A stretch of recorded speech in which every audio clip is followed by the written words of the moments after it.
الزعفران أو الذهب الأحمر كما يحلو للمغاربة تسميته لا تخلو الموائد والأطباق المغربية منه نظرا لنكهته المميزة وخصائصه العلاجية، لذا تقتنيه جميع الأسر هناك. الزعفران في الطبخ المغربي مكانة جيدة، ما كنقدروش نستعملوا الطبخ بلا به.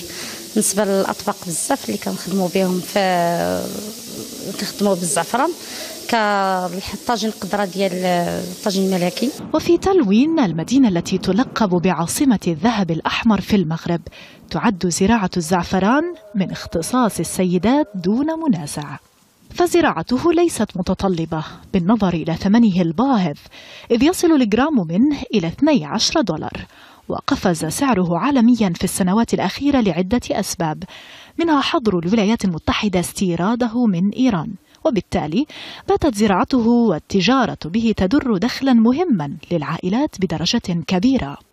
فقط كيحتاج اليد العامله، يعني كيحتاج السقي في واحد الفتره، وكيحتاج يد عامله في الجن، وكما هو عنده واحد المردوديه واللي كيحسن الوضعيه الماليه ديال المراه. وتستخرج زهور الزعفران يدويا في عملية دقيقة تحتاج إلى قدر كبير من الخبرة، ولإنتاج كيلوغرام واحد يتطلب ما بين 50 إلى 75 ألفا من زهور النبات. ونظرا لخصائصه، قررت جمعية تعاونية نسائية في تطوان إضافة زراعة الزعفران إلى نشاطها في إنتاج مستحضرات التجميل والإضافات الغذائية.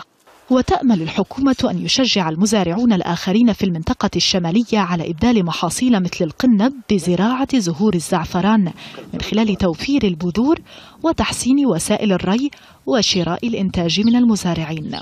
معلوم أن المغرب هو رابع منتج للزعفران في العالم بعد الهند وإيران وإسبانيا.